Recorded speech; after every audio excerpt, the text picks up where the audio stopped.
Giriya Summer Sale. Buy any AC and get a free 2 days night 3 days holiday package. அண்ணாமலையின் வீதி leaders அமைப்பின் முதல் மாநாடு பொள்ளாச்சியில் நடக்க உள்ளது. இந்த மாநாட்டிற்காக செய்யப்பட்டுள்ள ஏற்பாடுகள் குறித்து நேரலையில் இணைகிறார் எமது செய்தியாளர் அருண். அவரிடம் பேசலாம். அருண் வணக்கம். தற்போது வரை இந்த மாநாட்டிற்கான ஏற்பாடுகள் எந்த அளவுக்கு நடைபெற்று வருது? அங்கு மக்கள் வர தொடங்கியிருக்கிறார்களா? அங்கு போக்குவரத்துக்கான வசதிகள்லாம் எந்த அளவுக்கு செய்யப்பட்டிருக்கு? குடிநீர் வசதிகள்லாம் செய்யப்பட்டிருக்கா? முழு விவரம்.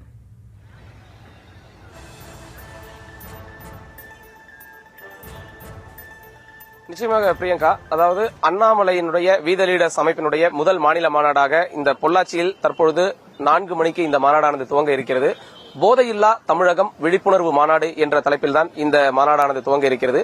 முதலில் மாறுவோம் பிறகு மாற்றுவோம் என்ற ஒரு தாரக மந்திரத்தை அடிப்படையாக கொண்டு இந்த மாநாடானது துவங்க இருக்கிறது. 4 மணி அளவில் இந்த மாநாடு துவங்க இருக்கிறது. இதற்கான ஏற்பாட்டு பணிகள் என்பது கடந்த 3-4 நாட்களாகவே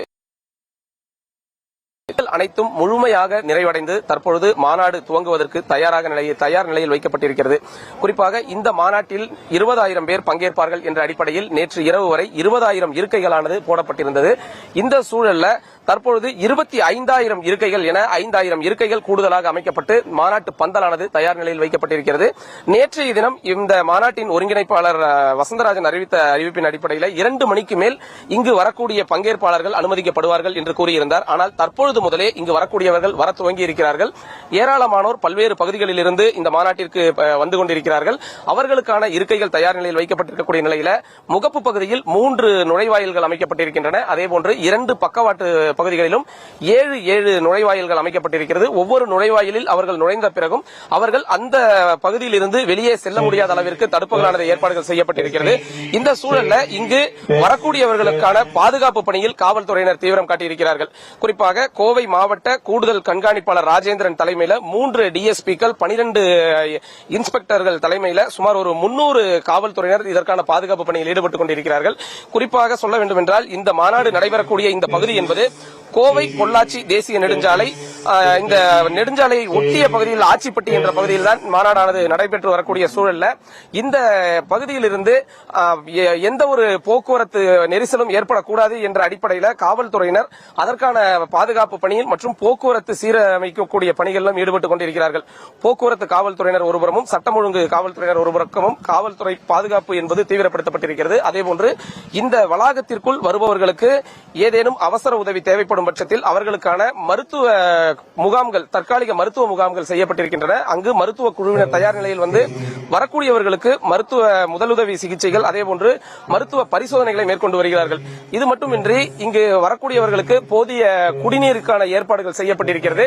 அதேபோன்று இங்கு வரக்கூடியவர்களுக்கான தற்காலிக கழிப்பிடங்களானது ஒருபுறம் அமைக்கப்பட்டிருக்கிறது.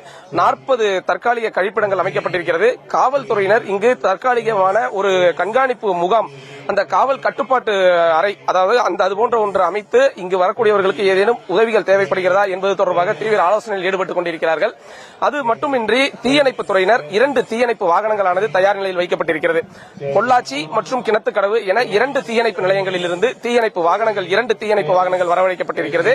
அதேபோன்று 30 தீயணைப்பு படை வீரர்கள் வந்து இங்கு நியமிக்கப்பட்டு இந்த ஏதாவது தீ பரவுவதற்கான வாய்ப்புகள் இருக்கிறதா என்பது குறித்து தீவிர கண்காணிப்பில் ஈடுபட்டு வந்து கொண்டிருக்கிறார்கள். அதேபோன்று உள்ளே வருபவர்கள் யாரும் தடை செய்யப்பட்ட பொருட்களை கொண்டு வரக்கூடாது என்று ஏற்கனவே அறிவிக்கப்பட்டிருந்தது. அதன் அடிப்படையில் வரக்கூடியவர்களை அந்த சோதனையும் செய்து வருகிறார்கள். முன்பே அந்த நுழைவாயிலுக்கு முன்பாக இந்த லீடர்ஸ் இந்த அமைப்பினுடைய ஒரு செல்ஃபி பாயிண்ட் என்பது வைக்கப்பட்டிருக்கிறது. அந்த செல்ஃபி பாயிண்டில் அங்கு வருபவர்கள் அனைவரும் ஆர்வமுடன் நின்று செல்ஃபி எடுத்த பிறகு இங்கு உள்ளே வந்து கொண்டிருக்கிறார்கள். தற்பொழுது 25,000 இருக்கைகள் இங்கு அமைக்கப்பட்டிருக்கக்கூடிய நிலையில தற்பொழுதே அந்த இருக்கைகளில் அனைவரும் அமர துவங்கி இருக்கக்கூடிய நிலையில தொடர்ந்து மக்களின் வருகை என்பது அதிகரித்துத்தான் வருகிறது. இங்கு வரக்கூடியவர்களுக்கான வாகன நிறுத்துமிடம் என்பதும் சரியான முறையில் ஏற்பாடுகள் செய்யப்பட்டிருக்கிறது. இந்த மாநாட்டு பந்தலுக்கு எதிர்ப்புறமாக சுமார் ஒரு 15 ஏக்கர் பரப்பளவில் 4,000 கார்கள் நிறுத்தக்கூடிய வகையில் அந்த வாகன நிறுத்துமிடங்கள் ஏற்பாடு செய்யப்பட்டிருக்கின்றன.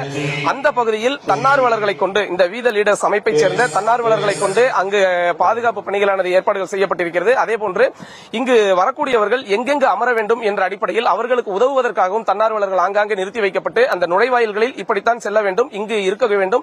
அதேபோன்று இந்த உள்ளே நுழைந்தவர்கள் வேறு எங்கும் அந்த தடுப்புகளை தாண்டி குதிக்கக்கூடாது என்பது போன்ற அறிவுரைகளையும் அவர்கள் கூறி வருகிறார்கள்.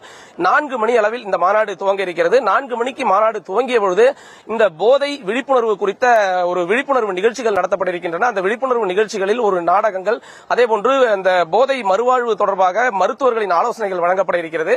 அது மட்டுமில்லாமல் போதையில் இருந்து அவர்கள் மீள்வதற்கான வழிமுறைகள் குறித்து அவர்களுக்கு விவரிப்பதற்காக இந்த மாநாட்டு திடலுக்கு பின்புறமாக போதை மறுவாழ்வு மையம் என்ற ஒரு மையம் அமைக்கப்பட்டு அங்கு சிறப்பு மருத்துவ குழுவினர் நியமிக்கப்பட்டிருக்கிறார்கள். அதேபோன்றுதான் இந்த போதையிலிருந்து மீள்வதற்கான வழிமுறைகள், இந்த போதையினால் ஏற்படக்கூடிய பாதிப்புகள், அதனால் ஏற்படக்கூடிய பின் விளைவுகள் ஆகியவற்றை விளக்கும் விதமான ஒரு புகைப்பட கண்காட்சியும் இங்கு வைக்கப்பட்டிருக்கிறது.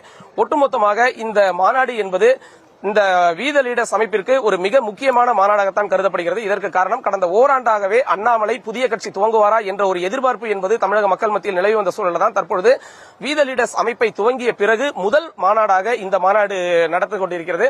இந்த மாநாட்டில் முக்கியமாக அண்ணாமலை அரசியல் பேசுவாரா என்ற எதிர்பார்ப்பு பலரது மத்தியிலும் எழுந்திருக்கிறது. இருப்பினும் இவர்கள் கூறியிருப்பதன் அடிப்படையில் பார்க்கும்பொழுது இது முழுக்க முழுக்க ஒரு சமூகத்திற்கான ஒரு மாநாடாகத்தான் இவர்கள் பார்க்கிறார்கள்.